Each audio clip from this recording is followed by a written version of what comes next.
జవాబు పత్రాలను దిద్దడంలో ఒక ప్రొఫెసర్ చేసిన తప్పిదం ఏకంగా 138 మంది విద్యార్థులు సెకండ్ సెమిస్టర్ పరీక్షలో ఫెయిల్ అయ్యారు. 3 కాలేజీలకు చెందిన ఈ విద్యార్థులంతా ఒకే సబ్జెక్టులో ఫెయిల్ అవ్వడంతో అంతా అయోమయంలో పడిపోయారు. చివరికి ఒక విద్యార్థి ద్వారా అసలు సంగతి తెలుసుకొని నాలుక ఖర్చుకున్నారు. ఈ సంఘటన హైదరాబాద్ జవహర్లాల్ నెహ్రూ టెక్నాలజికల్ యూనివర్సిటీ పరిధిలో చోటు చేసుకుంది.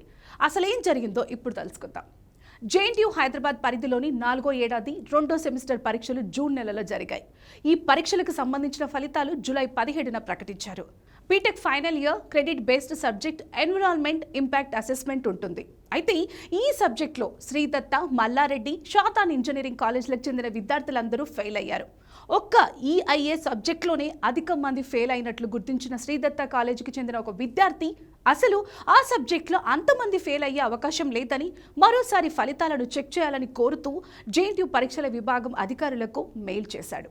వెంటనే అప్రమత్తమైన అధికారులు ఒకే సబ్జెక్ట్లో 138 మంది ఫెయిల్ అయ్యారని గుర్తించి దిద్దుబాటు చర్యలకు ఉపక్రమించింది.